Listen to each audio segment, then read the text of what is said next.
네, 인사드리겠습니다. YTN 방송노조를 이끌고 있는 김현 기자라고 합니다. 반갑습니다. 절로 나갈게요. 제가 간단하게 화면을 준비해가지고요. 여기서도 좀 말씀을 드리도록 하겠습니다. 먼저 말씀드리기 앞서서 물이 많다고 해서 꼭 마실 물이 많은 건 아닙니다. 무슨 말씀이냐면 지금 대한민국에 수많은 언론, 수많은 방송들이 있지만 저희가 걱정하지 않고 취득할 수 있는 방송이 그렇게 많지는 않습니다. 이유는 뭐냐면 다 아시겠지만 민노총사나 언론노동조합에 포획됐기 때문에 저희가 마음 편하게 득할 수 있는 방송 환경이 되지 않고 있습니다. 저도 기자지만 상당히 부끄러운 걸 많이 느꼈고요. 또 저는 개인적으로 저도 지난 5년 동안 이유 없이 그리고 민노총 언론노조 파업에 참여하지 않았던 이유만으로 또 그들의 행태를 비판했다는 이유만으로 각종 불이익과 보복을 당한 사람 중에 한 명입니다. 다만 저보다 수십 년 동안 평생을 언론계에 못 바치셨던 제 선배들이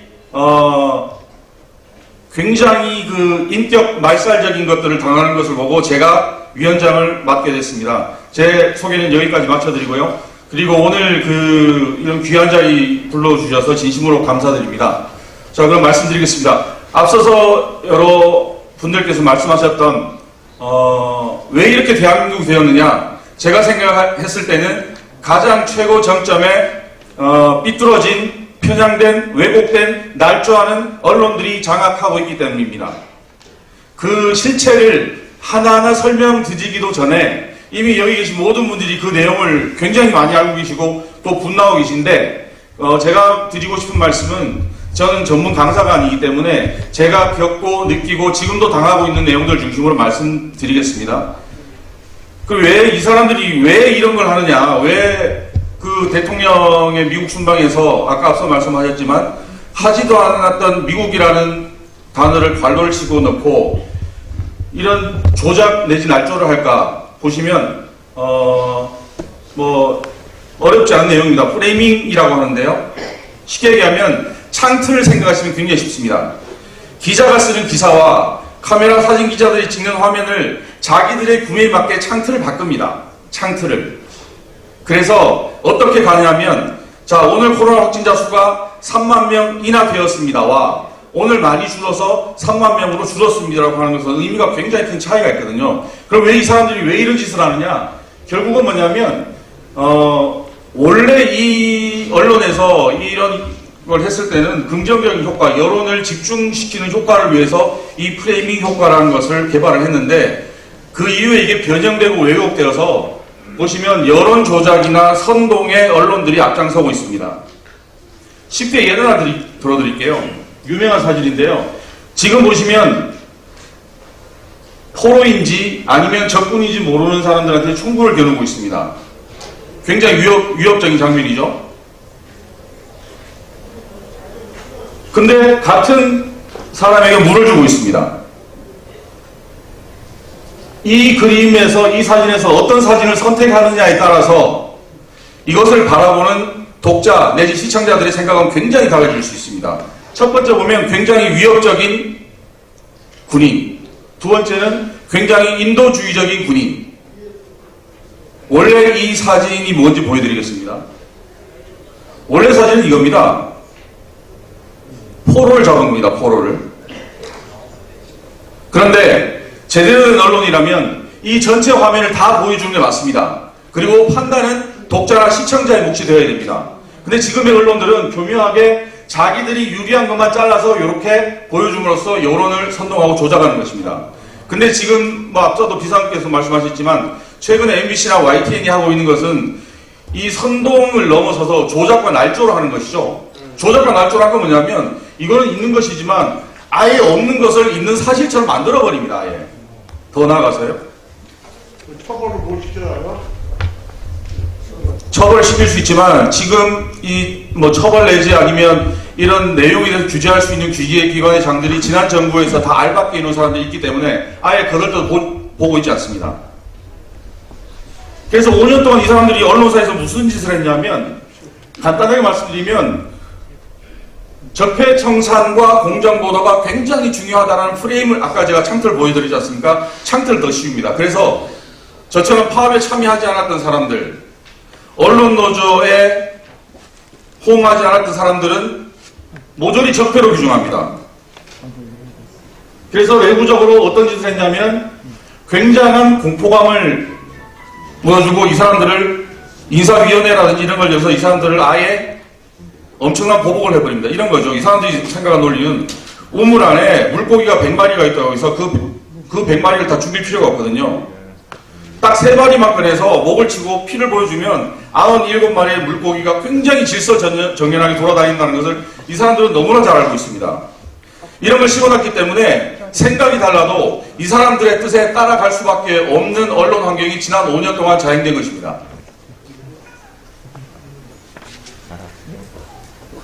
자, 보시면요.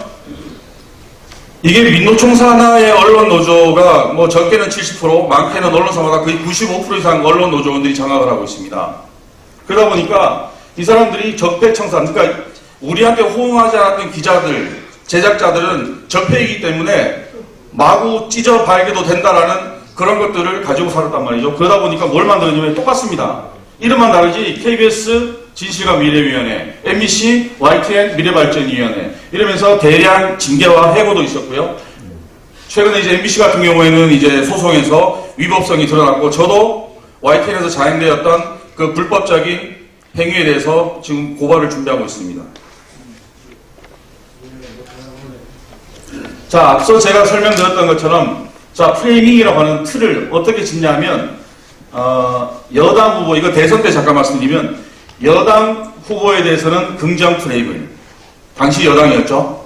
그리고 당시 야당이었던 윤석열 후보에 대해서는 부정적인 프레임을 굉장히 많이 더 씌웁니다. 그러니까 언론에서는 기계적 중립, 기계적 균형이라는 말을 굉장히 많이 사용합니다. 뭐냐면 특히 선거 때인데요. 선거 때 기자가 쓰는 단어 하나와 그 다음에 촬영 기자가 찍어오는 영상 하나에 따라서 유권자의 선택이 달라질 수 있기 때문에 최소한 기계적인 중립, 기계적인 균형을 맞추어야 되는 게 있습니다. 무슨 얘기냐면 윤석열 후보에 대해서 2분짜리 방송 리포트를 만들었으면 상대 후보에 대해서 2분짜리 리포트를 만들어야 되는 겁니다. 심지어 저희가 녹취라고 표현하는데 하신 멘트도 길이 초까지 재어서 똑같이 보냅니다. 왜 그렇게 할까요? 아까 말씀드린 것처럼 최선의 균형을 맞추어야 되기 때문이에요. 그리고 판단은 시청자들이 몫이어야 되는 거거든요. 근데 이 자들은 어떻게 했냐면 그런 식으로 맞추긴 맞춥니다. 맞추는데 어떻게 맞추느냐? 윤석열 후보는 어디 가서 속껍데기를 벗겼다. 여사님이 어떻게 했다. 이런 식으로 기사를 씁니다. 그리고 이재명 후보에 대해서는 어디 자원봉사를 하러 갔다. 이런 식으로 틀을 만들어버리는 거죠. 그러면 시청자들이 봤을 때는 윤 후보는 굉장히 비리가 많고 굉장히 문제가 많은 사람이다. 이재명 후보는 굉장히 인간적이구나. 이런 식으로 교묘하게 조작을 하는 거죠.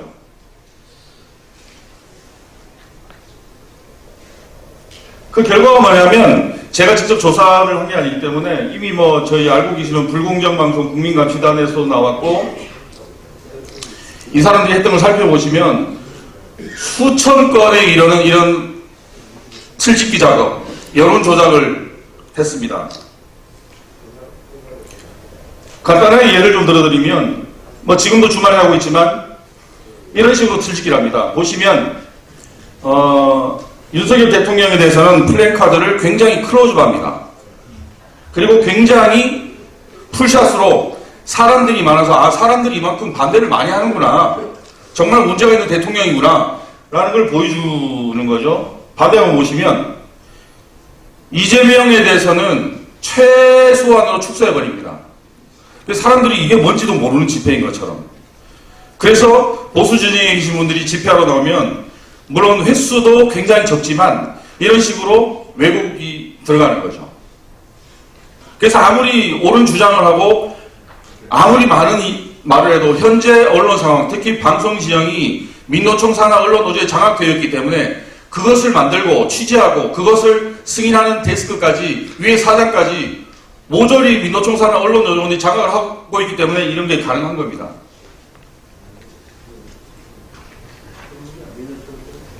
자, 보시죠. 윤석열 대통령 퇴진 76초 보냈습니다. 이재명 구속 8초 보냈습니다. 그러니까 이런 식으로 여론을 호도하는 거거든요. 제가 처음 기자 생활을 할 때 지금도 잊지 않고 있는 말이 그겁니다. 기자는 말 그대로 기록하는 사람입니다. 예전에 아시겠지만 조선시대 사관들이 역사를 기록하는 사람들이 자기의 생각을 가지고 편파성을 가지고 왜곡되게 썼다면 어떻게 됐습니까? 다 못 날아갔지 않습니까? 기자도 마찬가지입니다. 기자는 보고 듣고 느낀 대로 취재하고 기록하는 사람입니다. 그 평가와 판단은 시청자 내지 국민들이 하는 거거든요. 근데 지금 기자들은, 지금 방송들은 국민들을 가르치려고 해요. 자기가 이끄는 방향대로. 그 방향이 뭔지는 제가 뭐 굳이 말씀 안 드려도 다 아실 것 같고요. 그러면 이 사람들이 도대체 왜 이렇게 할까?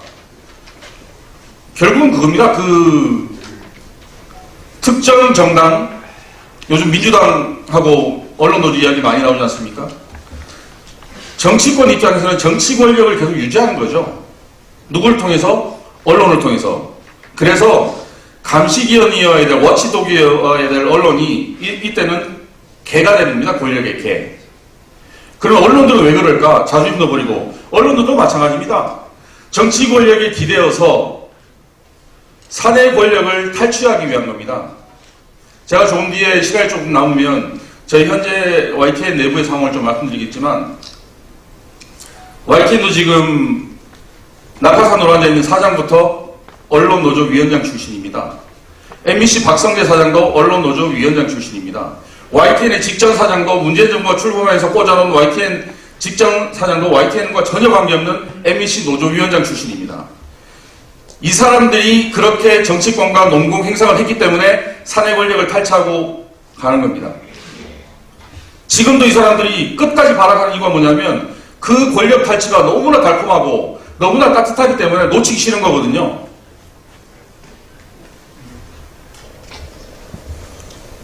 사실 제가 정상화 방안이라고 썼지만 저도 지금도 고민 중이고 왜냐하면 힘이 없기 때문입니다. 저희가 YTN 같은 경우에는 민노총 산하의 언론노조원이 거의 한 500명 정도가 됩니다. 근데 제가 맡고 있는 저희 순수노조 방송노동조합은 이제 겨우 90명입니다. 제가 3월에 처음 맡았을 때 53명이었거든요. 근데 이 사람들이 왜 못 들어오냐면 앞서 말씀드린 것처럼 굉장한 공포가 있습니다. 저처럼 젊은 놈이 민노총 언론노조의 행위에 대해서 공개적으로 비판했다는 사내 성명 한번 썼다는 이유만으로 보직이 날아가고 새벽 근무로 쫓겨나고 이런 것들 경험했기 때문에 이 사람들이 나서지를 못하는 거예요. 저한테 선배 말씀에 공감합니다라고 하면서도 무서워도 못 나타나는 거예요. 그러다 보니까 과연 정상화에 대한 가범을 할까? 저도 사실 잘 모르겠습니다. 다만 여기 쓴 것처럼 관심입니다. MBC도 그렇고 KBS도 그렇지만 저희도 굉장히 절박합니다. 제가 조금 뒤에 구체적인 사례를 좀 말씀드리겠지만 그리고 두 번째 뭐냐면 같은 내용인데요. 연대입니다. 도와주셔야 됩니다. 그리고 같이 힘을 합쳐야 됩니다. 지금 아까 어떤 분 선생님께서 말씀하셨지만 그럼 왜 이렇게 제재를 받지 않느냐? 그건 뭐냐면 문재인 정부가 끝나기 며칠 전까지도 요소요소에 알박기 인사를 다 했습니다. 임기가 그래서 3년도 남은 분들도 있고요. 2년이 남은 분들도 있고요. 그렇다 보니까 이분들이 움직이지 않습니다. 최근에 제가 국가보고 깜짝 놀랐는데요. MBC 사태에 대해서 방송통신심의위원장 정현주 씨한테 이야기를 하니까 인력이 없다고 얘기를 합니다. 세상에 그런 말도 안 되는 얘기를 어떻게 할 수가 있습니까? 그러면 자기들이 지금 170석 가지고 있으면서 문재인 정부 때 뭘 했나요? 그런 사람들이 버티고 있기 때문에 아무리 저희가 목숨 걸고 아깝거려도 듣지도 않습니다. 그 세 번째 뭐냐면 이제 마지막 이야기인데요. 결국은 아까 저희는 뭐 자유민주주의 국가고 그 근간은 저는 법치라고 생각합니다. 근데 우리나라는 너무 처벌이 약해요. 아까 여러분들께서 MBC 기자 이기주 기자의 말씀하셨지만 백악관 출입기자는 그렇게 뽑지 않습니다. 굉장히 많은 스크린을 거치고요. 굉장히 많은 평가를 합니다. 근데 그 누구도 그거에 대해서 언론 탄압이라고 이야기하지 않습니다. 요즘은 저기 뒷골목 건달도 저렇게 안 할걸요? 저도 기자 생활 수십 년 했지만 저렇게 할 수가 없습니다. 제가 노조위원장 되고 저는 개인적으로 매일 정장 입고 다닙니다. 이게 지금 오늘 제가 발표 때문에 온 게 아니고요. 저는 노조위원장 출근 첫날부터 정장을 입고 다녔습니다. 사람들이 이야기를 하더라고요. 왜 노조위원장인데 왜 이렇게 다녀? 그래서 제가 그랬습니다. 그러면은 민노총이 하는 것처럼 노조위원장 수염 기르고 청바지 입고 조끼 입고 머리 띠고 다녀야 그게 노조위원장이냐고. 그럴 거면 차라리 제가 그랬습니다. 그럴 거면 차라리 난 문신하고 다니겠다고. 더 무섭게 보이게. 그러니까 이런 상황이기 때문에 제가 볼 때는 제가 생각할 수 있는 정상화 방은 이 정도 한 3가지 정도 될 것 같고요. 끝으로 좀 시간이 좀 할애된다면 말씀드리면 이제 저희 회사 얘기를 좀 드리겠습니다. 지난 주말에 집회가 있었죠. 기자가 중계를 합니다, 저녁에. 저희가 문발이라고 하는데요.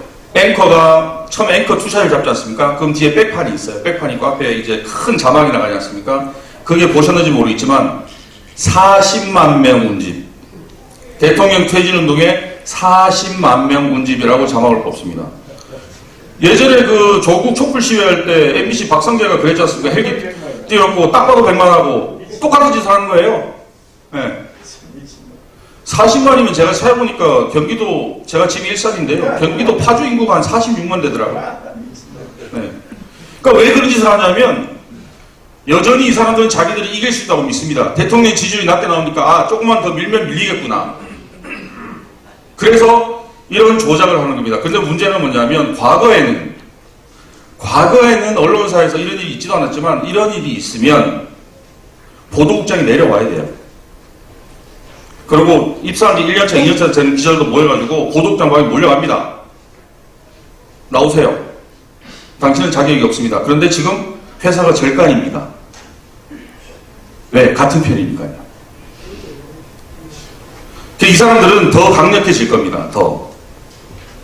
어떻게 강력해지냐면 아까 제가 연대도 말씀드렸지만 이 사람들은 굉장히 조직화되어 있고 뇌혈관 사이사이 하나까지도 다 연결이 되어 있기 때문에 굉장히 조직화된 힘. 특히 제 표현이 맞는지 모르겠습니다만 손가락 부대들만 자기들 표현으로 한 100만 명 된다고 하지 않습니까? 그런 식으로 또 호도하고 또 물리력을 행사하고 나가는 거죠. 제가 지난 6월에 노동청에 YTN 인사 블랙리스트 관련해서 제가 직접 소장을 써서 고발을 했습니다. 저는 법이 뭔지도 모르는데 노조원 수가 적고 노조비도 없다 보니까 모든 걸 이제 자체적으로 해결해야 되는데 왜 고발을 했냐면 인사 만행 때문에 목숨을 잃을 뻔한 분들도 있었고 지금도 이제 평생 약을 먹지 않으면 살 수가 없는 분들이 있기 때문에 제가 그분들을 대신에 고발해서 무슨 얘기냐면 2018년도 9월 27일 날 MBC 노조위원장 출신 정창영 씨가 청와대 낙하산 줄을 타고 YTN 사장으로 왔습니다. YTN에 Y자도 모르는 사람이 YTN 사장으로 그냥 온 겁니다. 언론노조위원장 출신이라는 이유 때문에. 그런데 그 바로 다음날 새벽 5시 반에 이 사람이 60여 명의 보직자들을 전격 보직을 다 내려버립니다. 그 사람이 어떻게 알았을까요? YTN 직원이 누군지도 아무도 모르는데 취임한 바로 그 다음날 새벽 5시 반에 전격 인사를 내버립니다. 그리고 언론노조원으로 인사를 다 올려버립니다. 그러면은 보직이 박탈된 그분들 평균 나이가 다 50살이 넘어요. 그리고 지금은 이제 정년 앞두고 계신데 그리고 일부는 뽑아서 한 20여 명 되는데요. 뽑아서 어떻게 했느냐. 야근 전담으로 발령냅니다. 야근 전담. 방송사에서 야근 전담이 무슨 일을 하느냐면요. 저녁에 한 8시 정도에 출근합니다. 그리고 밤새 기사를 써야 됩니다. 불이 났다고 하면 불난 기사 써야 되고요. 그거를 몇 년째 하고 있습니다. 그것을. 근데 그분들한테 야근 전담 발령을 낼 때 어떻게 했냐면은 회사에 회의실이 되게 많습니다. 모욕감을 주기 위해서 계단 옆 창고로 부릅니다. 보도국장이란 자가. 창고로 불러서 내일부터 야근입니다. 자기들이 최근에 와서 언론 탄압 어쩌고저쩌고 하는데요. 제가 알기로는 대한민국 헌정사상 언론인들을 이렇게 대량 학살하고 대량 인사 발령 낸 사례가 있을까 싶습니다. 근데 당시에 그분들의 평균 나이가 얼마인지 아십니까? 50대 중반입니다. 그래서 지금도 야근을 하고 계신 분인데 어떤 분은 극단적인 선택까지 하시려고 했었는데 발견되어서 하시고, 어떤 분은 산에 잠시 올랐다가 쓰러져가지고 지금도 이제 평생 약을 드셔야 되고, 민노총 언론노조가 했던, 이거 뭐 YTN뿐만이 아니고 뭐 KBS, MBC 다 동일하게 벌어지고 있는 건데요. 그럼 그 사람들이 왜 이렇게 하냐면 결국 아까 처음 말씀드렸다시피 그겁니다. 권한유착, 정치권의 특정 정파에 잘 보여서 자기들이 원하는 사내 권력을 아주 오랜 기간 동안 얻기 위함이었죠. 근데 그거를 또 활기친 사례가 딱 하나 있었잖아요. 예전에 이해찬 의원이 그런 얘기 했지 않습니까? 진보 정권 못 가도 30년 간다. 이 사람들이 이걸 믿어버린 거예요. 아, 30년이면 내가 여기서 실컷 해먹고 나가도 정년 퇴직하고 나도 나한테는 아무 일이 없겠구나. 그런데 덜컥 5년 만에 정권이 바뀌어버렸지 않습니까? 바뀌어버리니까 이걸 계속 유지해야 되니까 어떻게 하느냐. 더 악랄하고 더 교묘하고 더 지저분하게 조작하고 날조하는 것입니다. 제가 준비한 말씀은 여기까지고요. 그래서 여기 계신 언론인들도 저희 YTN 문제 그리고 우리 방송 환경 문제에 많이 관심 좀 가져주셨으면 감사하겠습니다. 고맙습니다.